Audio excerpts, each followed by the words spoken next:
It's time to begin part 4 of our Code Studio tutorial where we're making our Dodge game in GameLab. And we've got a lot to get to in this video, so let's not waste any time. I left you with two challenges last time. The first one was simply to add some comments to the move player function. So I'm just going to show you the comments I made. I probably went a little bit on the heavy side of leaving comments. Most of the time I would say if you just have one comment per function, you're probably doing a good enough job. But if you do have a more complicated function, it never hurts to leave some more comments. So the way I commented this was I first put a comment right at the top saying our purpose is to check if the player presses left or right for this first half of the function. And then we check if it's left, then we set our velocity x to be negative. If it's right, we set our velocity x to be positive. Then I basically did the same thing with up and down. I say we're checking if the player presses up or down. We set negative on the y-axis now if we move up, and positive if we move down. So hopefully you did something similar to that, pointed out some of the same ideas. The other challenge I gave you, probably a little more interesting, was to make our coin spawn or appear in a random place every time. So we need to do something here. Right when we declare or create our coin, where are we going to create it? What place are we going to put it? We basically want these numbers to appear randomly every time the code is run. And there's a handy way we can do that. If we go into our math blocks, and we scroll down a little bit, we have two different functions that might help us. We have this one that says math.random. It says this returns a random number ranging from 0 up to, but not including 1. Okay, so that's just going to give us a random number between 0 and 1. So that's going to be a decimal. That's not exactly what we want, but we do have this other one, random number min-max. So here we can state a minimum number we want and a maximum number, and then it will randomly pick a number in between there.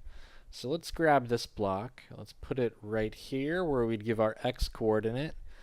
So where should this appear? We could just do 0 to 400 since the screen is 400 pixels wide. But I don't know that I want the coin to appear right on the edge because then we're only going to see half of it. So I might put a different value in there, maybe, I don't know, something like 15. And then if we're going to move it in 15 pixels on this side, we should probably do the same on the other side of the screen. So let's make this 385. Now we basically can do the same thing for the y value. Random number, and let's set that between 15 and, come on. By the way, you can also use the tab button on your keyboard to go to the next entry point. And 385. Okay, we got that. So now let's test it out. Here we go, running.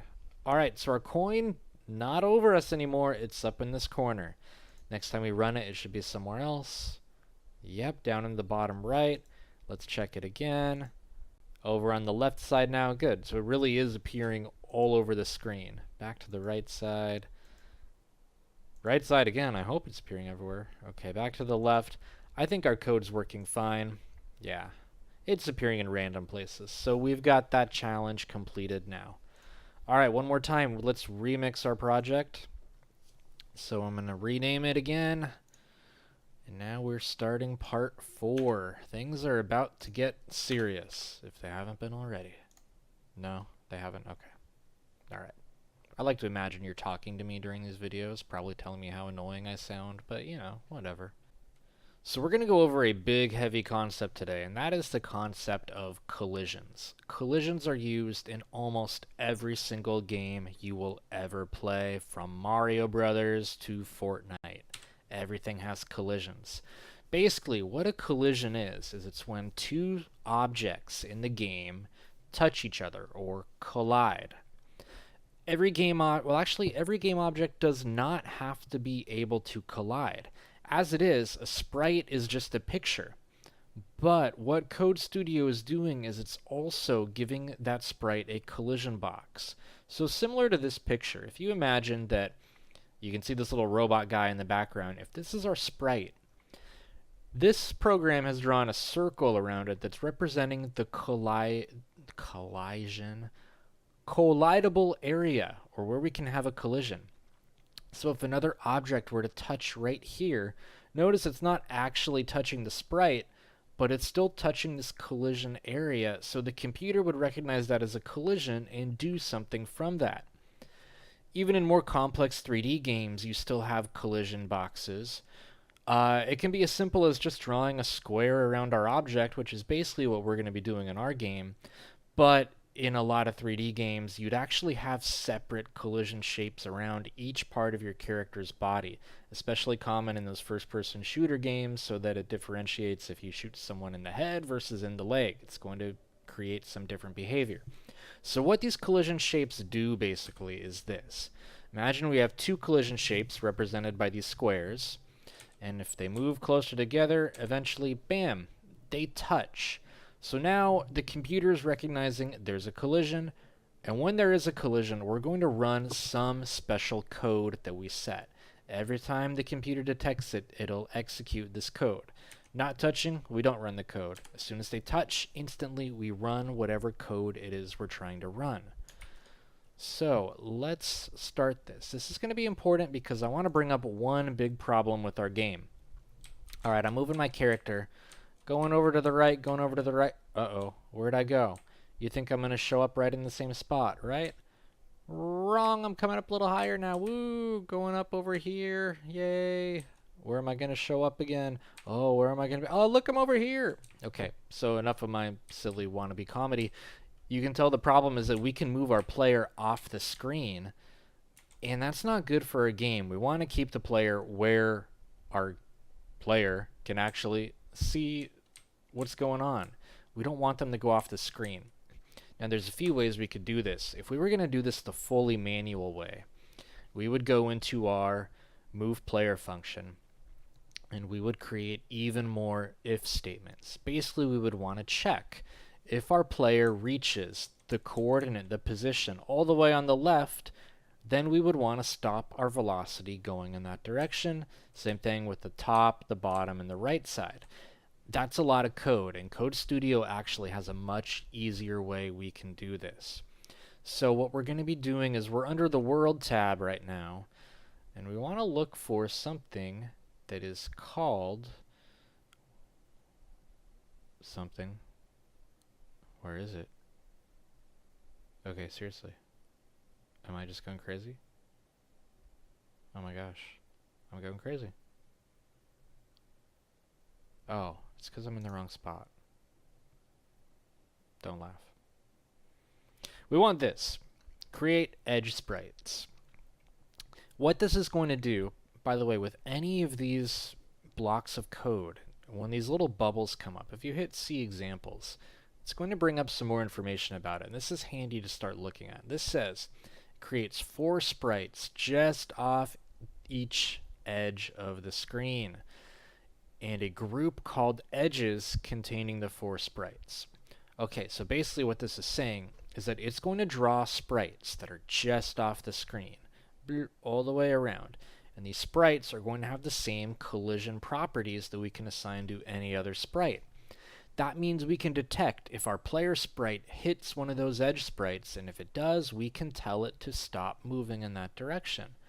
So we're going to take this, and we're going to, we don't want to draw these sprites every single frame. It's okay if we just draw them once, because they're not going to move. They're going to stay right on the edges of the screen. So this should work fine.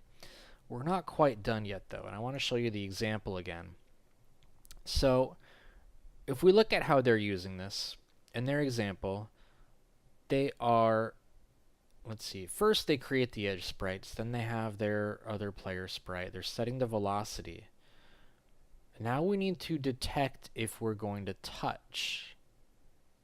So how we're going to do that? We're going to use another function called isTouching. So it's going to be right here in our sprites drawer, somewhere in here. Here we go.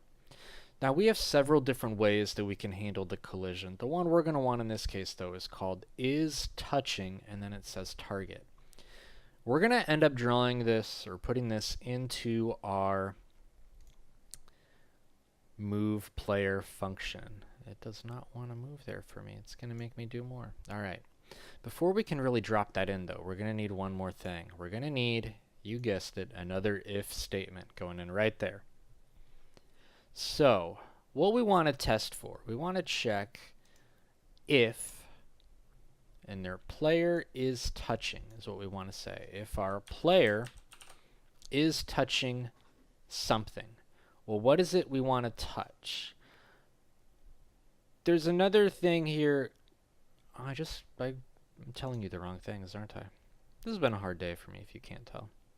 All right, so this is touching function. It's in two places. It's in sprites and it's in groups. And that's for a reason, actually, because right now we are going to be using groups. What groups basically are is a way for us to group together a bunch of sprites that are going to do something very similar. So we can, these edge sprites, as they were called, it said were put in a group called edges. So what we want to do is detect if the player variable is touching, and what do we want to check if it's touching any of the edges. So all I need to do is replace this with, oh my gosh, the word edges. Believe it or not, that's going to work. Okay, but now what? Now what do we do? If it touches the edges, and there's another good function we can have that's going to basically keep us from having to say, move in a different direction, do this. If you're on the right side, move left. We can just take this function that says bounce off. And we're going to drop that in right here. And again, we want to set this to player. We're going to tell our player to bounce off the target edges. Okay, let's give this a try. Let me reset the game, run it, and now it should stop me from going off the edge. And it is. Go down to the bottom, same thing, it is. Alright, there's a problem though, isn't there? That doesn't look normal, right? We're just bouncing off like that. Okay, this one took me a little while to figure out, but what's basically happening is this bounce off function, it's basically saying, if you read the details, that makes each sprite in the group bounce off the target when they touch each other. So it's making our player sprite bounce off the side. So it's going boing, boing, boing. And we want to limit that bounciness. Now the way we can do that is if we go to sprites, and we're looking for a property that is called, where is it? Where is it? Oh, I can't find anything I'm looking for today. This is very sad. Last one, of course, and it's called the very official bounciness. What bounciness does, if we look at the description, a value of 1 is perfectly elastic, meaning it's going to shoot us way out, but a value of 0 is going to be inelastic, meaning there's no balance. Alright, so what we want to do is actually, I think, set this to 0 where there is absolutely no bouncing. So I'm going to drag this up with our player variable. When we set up all these initial properties of our player, we're going to say our player bounciness is equal to 0 and splayer player. Okay, let's try that again now. Reset the game, run it. Perfect. Our player stops right there. Great. No more bouncing. That job's done. Okay, we're getting there. So next thing I think we should work on, since we're talking about collisions, let's figure out how we're going to actually collect our coins. So we're going to be doing this again through more collisions. To do this, I think we're going to need a new function. So I'm going to go to our functions box. I'm going to drag this first one that says define a function. We're going to put it right at the bottom of our code under our move player. So again, let's give it a name that's going to help suggest what it does. This is going to be for when we collect coin. So function collect coin. And what should we put in there? The block we're going to keep using more and more, our if statement. So our blue if statement goes in. Like we did here where we're checking if we're touching the edges, we want to do the same thing with the coin. So let's take our sprite is touching property. We're going to set this to if our player is touching the target coin, because again we named that variable coin, then what are we going to do? Well, let's take this one step at a time. Another thing that I think we should come up with now, if you remember my demo video, it was showing the score down here in the corner. So we need to start coming up with how we're going to keep track of that score. The way we're going to do it is by creating a new variable to keep track of that. So I'm going to go back up to our initialization area where we set up our variables, and I'm going to create a new variable, and I'm going to drag it right here at the bottom of all this. Let's call this coin count. This is going to represent the number of coins that we have collected. So what should we set this equal to? Well, think about it. How many coins have we collected when we start the game? Answer 0. So coin count equal to 0. So we're going to modify this coin count every time we collect a new coin. So let's take our variable block where we assign a variable, or I think this should say change a variable. I guess technically it is called assigning a variable. This equal sign in coding, it's actually called an assignment operator. It's where you assign a value to your variable. So we're going to take our variable coin count, and every time we collect a coin, we want it to equal 1 more than it used to. So we started with 0. I guess we could just say coin count equals 1.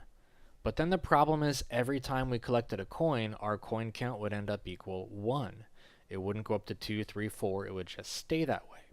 Now the way we fix that is we use a math block. We're going to use this addition block. I'm going to drag it here. What we want this to say is that our coin count will be equal to whatever our coin count is at that very moment, plus 1 more. So again, we're going to set our coin count equal to whatever our coin count is at that moment, plus 1 more. So how are we going to test this? I don't really want to go through the hassle yet of drawing or writing out where it says how many coins we've collected. I wish there was a way I could check that this works without having to do that. And there is. We're going to go back to our variables tab, and we're going to use this block that says console.log. Now this is something we use in what we call debugging, which again means looking for mistakes and fixing them or making sure things work right. What we can do is have, every time we're collecting a coin, we can print out a message telling us what our current coin count is. So I'm going to say, and this is a case where I'm actually going to have to go into our show text for this to work right. Normally you would just send out a message like collected coin, and this would work. But another thing we can do that I think works a little bit better, when I go to show text, if I get rid of everything within these parentheses, including the quotation marks, and I write in the name of our variable, coin count, this is going to print out or show us every single time, or not just when it'll show us when, but it'll show us how many coins we've collected. And as that number increases, it'll actually show us what number we're on. Okay, so we've created this function. We've declared it. I also should comment it. So I'm going to drop the comment in and say if player touches coin, add 1 to coin count variable. Okay, so since we've created our function, now we have to actually decide when we're going to use it. And we need to go back to our draw loop for this. This is going to be very simple. All we need to do is take our function block where we call a function, and we just need to drag it. Really, it could go anywhere in here since we're looping. I think a logical place would be, though, right after we move. So we move, and then if we touch the coin, let's go ahead and call the function right away.